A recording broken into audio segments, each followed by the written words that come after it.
እንደዚህ ሀገራችን በጣም በፍጥነት ከዚህ ጎራ ትቀላቀላለች ብዬ አልጠበቅኩም ነበር።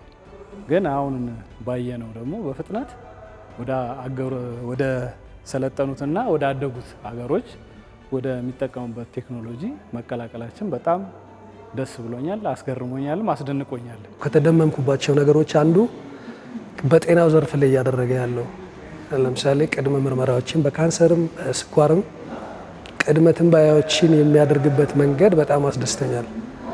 ሀገራችን ከጤና ጋር ተያይዞ ወደ ኋላ የቀረችበት ብዙ አጋጣሚዎች ስላሉ ያንን ቀድሞ ለማወቅ የሚደረገው ጥረት እጅግ በጣም የሚያስደስት ነው። ዛሬ ባየነው በጉብኝቱ ላይ ሀገራችን የደረሰችበትን የቴክኖሎጂ ደረጃ የሚያሳይ ነው። ቀጣይም የሀገራችን እድገት መጻኢ እድገት ከሌሎች ሀገራት ጋር ተወዳዳሪ እንድንሆን የደረስንበትን ደረጃ እንደ ሀገር ብዙ ያላየነው ነገር እዚሁ አይተናል።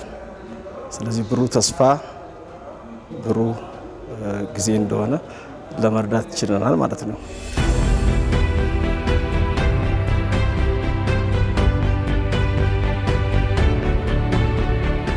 ወጣቶች በተለይ ሀገራችንን ለወደፊት መረከብ የሚችሉት በዚህ ቴክኖሎጂ ራሳቸውን ለማብቃት ዝግጁ ሲሆኑ ነው ማለት ነው።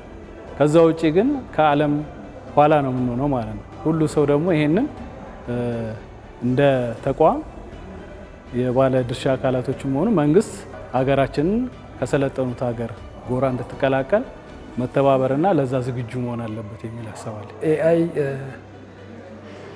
ሰራተኞችን ይተካል የሚል እሳቤ ነው ያለው። እኔም እንደዛ ነበር የማስበው። አሁን ግን ከተረዳሁት ካየሁት አንጻር ኤአይ ደጋፊ ነው፣ ያለውን ነገር የሚያጎለብት ነው። በዚህ መልክ ተረድቻለሁ እና እጅግ በጣም ደስተኛ ነኝ። ኤአይ ከብዙ የሀገራችን ተቋማት ጋር በጋራ እየሰራ እንደሆነ አይቻለሁ። ከትምህርት አንጻር፣ ከግብርናው፣ ከጤናው፣ ከሌሎች ቴክኖሎጂ፣ ከጸጥታ አንጻርም በርካታ ባለድርሻ አካላት ጋር በቴክኖሎጂ የተሳሰረ ስራ እየሰራ እንዳለ በደንብ ተረድቻለሁ። ይሄ ደግሞ ያው ዘመናዊ ኢትዮጵያን ከመገንባት አንጻር ጥሩ ምርታ አለው የሚል እይታ ነው።